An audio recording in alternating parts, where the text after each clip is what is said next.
दोस्तों, अगर आप इस वीडियो को सुन रहे हो तो सबसे पहले एक बात अपने दिल में उतार लीजिए। ईश्वर आपको कुछ बताना चाहते हैं। आगे क्या होने वाला है, ईश्वर कभी भी किसी को यूं ही संदेश नहीं भेजते। यह कोई संयोग नहीं, आपको यहाँ तक लाया गया है क्योंकि अब आपका मन सुनने के लिए तैयार है। ईश्वर आज आपसे कोई चमत्कार की कहानी नहीं कह रहे, वह आज आपसे आपकी ही कहानी धीरे और प्रेम से याद दिला रहे हैं। ईश्वर कहते हैं, मैंने तुम्हें टूटते हुए देखा है। मैंने वह रातें देखी है जब तुम बिना रोए सोने की कोशिश कर रहे थे। मैंने वह पल देखे हैं जब तुम सबके सामने मुस्कुराए लेकिन अंदर से बहुत थक चुके थे। मैंने वह सवाल भी सुने जो तुमने किसी से नहीं पूछे, सिर्फ अपने मन में बार बार दोहराए। क्या मैं ही क्यों? इतना सब क्यों सहना पड़ा?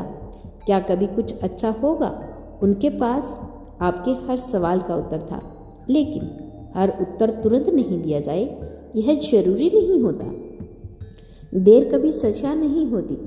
जब वह किसी को तैयार कर रहे होते हैं तो वह जल्दी से परिणाम नहीं देते, क्योंकि अधूरा मन आशीर्वाद संभाल नहीं पाता। आपको जो देरी लगी है वह इसलिए नहीं थी कि आप कमजोर हो, वह इसलिए थी कि वह आपको अंदर से मजबूत बना रहे थे। आगे क्या होने वाला है, अब आपको यह बताया जा रहा है। अब ध्यान से सुनो। आने वाले समय में आपके जीवन में 3 चीजें बदलेगी। पहली, आपका डर। जो डर अब तक आपको रोकता था वह धीरे धीरे आपको चेतावनी देने लगेगा, लेकिन आपको रोक नहीं पाएगा। आप डर के साथ चलना सीख जाओगे। दूसरी, आपके रिश्ते। कुछ लोग आपसे अपने आप दूर हो जाएंगे, बिना झगड़े, बिना वजह बताए। वह उन्हें हटा रहे हैं जो आपके अगले अध्याय में फिट नहीं बैठते। और हाँ, यह दर्द देगा, लेकिन यह नुकसान नहीं, यह सफाई है। तीसरी, आपका आत्मविश्वास। एक दिन अचानक आप महसूस करोगे कि आपको हर बात साबित करने की जरूरत नहीं। आपको चुप रहना कमजोरी नहीं लगेगा। आपको अकेले में रहना खालीपन नहीं लगेगा। आप खुद के साथ शांत रहना सीख जाओगे। ईश्वर कहते हैं, वह आपको अकेला नहीं छोड़ रहे। जब आपको लगा कि सब कुछ छूट रहा है, तब असल में वह आपको पकड़ रहे थे। कभी कभी वह आपको अकेला इसलिए नहीं करते ताकि आप उनसे जुड़ सको। भीड़ में उनकी आवाज़ कभी साफ सुनाई नहीं देती। एक गहरी बात जो ईश्वर बहुत कम कहते हैं, उन्होंने आपको चुना है क्योंकि आप दया जानते हैं।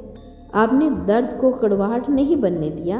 आपने टूटकर भी किसी को बुरा नहीं चाहा, और यही गुण आपको आने वाले समय में ऊंचाई देगा। अब एक प्रश्न है जो ईश्वर आपसे पूछते हैं। अगर आपको अब भी भरोसा है कि सब व्यर्थ नहीं था, तो डर क्यों? अगर आपको अब भी उनके होने का एहसास है, तो चिंता क्यों? वो कहते हैं कि आपका काम चलते रहना है, रास्ता वह खुद बनाते हैं। अब वह आपसे सब कुछ एक साथ नहीं कहेंगे, क्योंकि जो आगे आने वाला है वह तभी समझ में आएगा जब आप उस शांति को थोड़ी देर अपने अंदर बसने देंगे। ईश्वर अब आपको वह बातें बता रही हैं जो अब तक छिपी हुई थी। वो कहते हैं कि अब समय आ गया है कि आप सिर्फ सुनो नहीं, समझो, क्योंकि जो होने वाला है वह आपके बाहर नहीं, आपके अंदर शुरू होगा। आप सोचते हो कि बदलाव बाहर से आएगा, लेकिन वह आपको अंदर से बदल रही है, ताकि जब बाहर बदले तो आप डरे न जाओ। तो टूटना आप महसूस की है वह अंत नहीं थी। आपको कई बार ऐसा लगा कि अब और नहीं सहा जाएगा। आपको कई बार ऐसा लगा कि अब कुछ नहीं बचा ही नहीं, लेकिन सच यही है कि जो टूट रहा था वह आप नहीं थे। वो आपकी वह सोच थी जो आपको छोटा बना रही हुई थी। वो आपकी वह आदतें थी जो आपको पीछे रोक रही थी। वो आपको डर थे जो आपको आगे बढ़ने नहीं देते।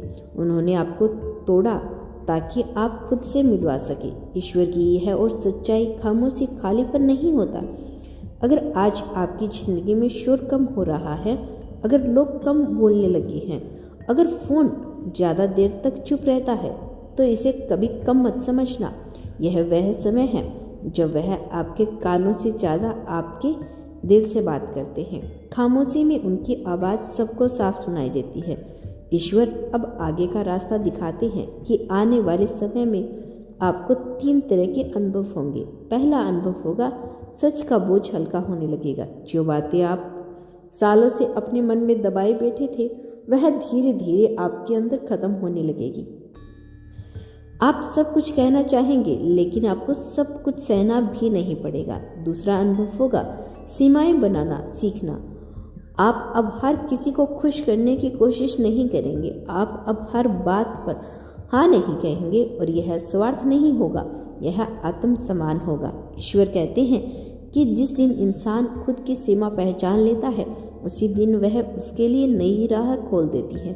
तीसरा अनुभव, अपने ऊपर भरोसा लौटाना। आपको याद है, जब आप खुद पर पूरा भरोसा करते थे, वो भरोसा फिर से लौटेगा, धीरे धीरे लेकिन स्थायी रूप से। आप अब हर निर्णय डर से नहीं, समझ से लेंगे। ईश्वर एक बहुत कोमल बात कहते हैं। उन्होंने आपको रोते हुए नहीं, संभलते हुए देखा है। आपके आंसू नहीं, बोझ नहीं थे, लेकिन आपको उठ खड़ा होना है। उनके लिए सबसे बड़ी प्रार्थना था। आप हर बार गिरी, लेकिन आपने करवाहट नहीं चुनी, और यही वजह है कि अब वह आपको कटुट नहीं, मजबूत बना रहे हैं। अब ईश्वर आपको सावधान भी करते हैं। यूनिवर्स सदैव तुम्हारे साथ है, कभी भी खुद को अकेला मत समझना।